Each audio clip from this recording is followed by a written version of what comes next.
Koh-Lanta, les armes secrètes revient avec un deuxième épisode ce vendredi 19 mars 2021. Après l'élimination de Sylviane et la lourde chute d'Élodie, les aventuriers font face à de nouveaux événements. Résumé de cette soirée, présenté par Denis Brognard et marqué par le départ d'un autre candidat.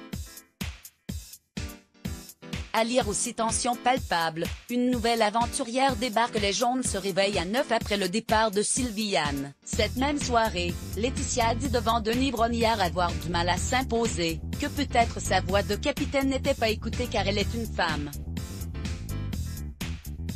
Des propos qui ne passent pas auprès d'Aurélien, Thomas et Mathieu ce matin. Mais pas le temps de discuter, la prochaine épreuve se prépare. Les équipes ont pour mission de construire 2 radeaux, dont une pirogue déjà avancée, en vue du prochain jeu. Les jaunes galèrent. Tous se reposent sur Aurélien, qui reproche à ses camarades, notamment à Laetitia, de ne pas être des brouillards. Bref, les nerfs sont tendus, et rien ne s'arrange quand un bambou part au loin, que Thomas le signale. Mais que personne ne va le chercher. Chez les rouges, tout va mieux. Candice propose des cœurs de palmier au petit déjeuner, de quoi bien commencer la journée. La construction du radeau se fait dans le calme et la bonne humeur, sous le lead de Magali et Hervé. Le soir venu, le repas est servi, soupe de cœurs de palmier et émincé de coco. C'est le ventre plein et serein qu'il file dormir, mais la pluie n'a cessé de tomber toute la nuit. L'épreuve commence. Il faut partir d'un camp à l'autre, séparé d'une distance de 60 mètres, récupérer 7 sacs un par un pour les rapporter au camp de son équipe. Les trajets doivent se faire en passant par un carré en pleine mer, sans quoi l'équipe est pénalisée de 10 secondes.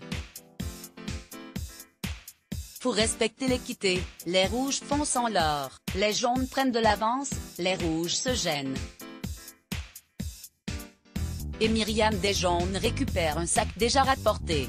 La fin de course est serrée mais c'est finalement l'équipe jaune qui remporte le jeu. La récompense est un poisson de 3 kilos, à manger cuit au feu ou cru. Et un renfort. Lucie, championne de mât de 35 ans, rejoint l'équipe. Elle possède une amulette qui la rend intouchable au conseil si les jaunes perdent l'immunité. La cabane s'effondre. Nuit terrible chez les jaunes retrouvent le sourire, ils remportent l'épreuve, ont de quoi manger et accueillent Lucie comme il se doit. Ils agrandissent leur cabane et tentent de la rendre plus imperméable à la pluie. Laetitia ne s'occupe que de son côté de la cabane, ce qui a le don d'agacer ses camarades. Finalement, lorsqu'elle se décide, l'équipe discute et elle a du mal à suivre. C'est acté pour tout le monde. Il n'y a qu'un capitaine et un deuxième d'apparat, lance Aurélien face caméra, et il n'a pas tort. Chez les rouges, la nuit venue, Arnaud, Jonathan et Hervé partent en chasse. Arnaud attrape 4 crabes et offre un festin à ses camarades. Ils passent une belle nuit tandis que les jaunes prennent la pluie. Une partie de la cabane s'effondre la nuit, au petit matin elle n'a pas du tout tenu. Sans avoir pu dormir et tremper, voilà qu'ils doivent reconstruire leur abri. Aurélien propose de faire 2 cabanes, Laetitia n'approuve pas car elle ne souhaite pas diviser le groupe. Aurélien, Mathieu et Thomas s'amusent du départ de la capitaine, qu'ils envisagent déjà d'éliminer avant même l'épreuve. Les rouges ne sont pas non plus sereins et beaucoup partent à la recherche d'un collier ou d'une arme secrète. Arnaud trouve un collier d'immunité qui ne pourra être joué que jusqu'au conseil de la réunification. Épreuve d'immunité et armes secrètes découverte. Rendez-vous devant Denis Brognard pour l'épreuve d'immunité. La mission de chaque équipe est de reconstituer une figure verticale à partir de 15 lattes de bois. Ce n'est pas si simple, ces lattes sont disposées au début d'un parcours, il faut les faire passer 5 par 5 en relais. Enfin, 3 aventuriers seront constructeurs tandis que les autres seront tout guides. Thomas, Vincent et Mathieu sont les constructeurs des jaunes. Arnaud, Hervé et Gabin sont les constructeurs des rouges. Les jaunes ont une légère avance sur la course et sont plus efficaces sur la construction de la figure. Sans surprise, les jaunes remportent l'épreuve. Les rouges iront au conseil et les premières stratégies se mettent en place. Ils sont plusieurs à être en danger. Magali et Arnaud sont ceux considérés comme les plus faibles physiquement.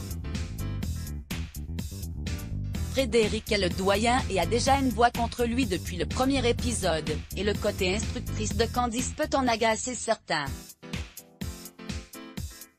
Arnaud a déjà un collier, Candice a une arme secrète de capitaine et Magali trouve un indice pour trouver une arme secrète.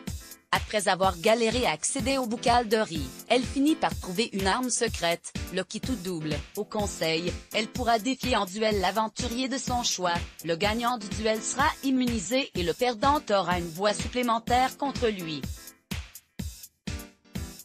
Conseil. La soirée est mouvementée pour les rouges. Lors du conseil, Magali sort son arme secrète.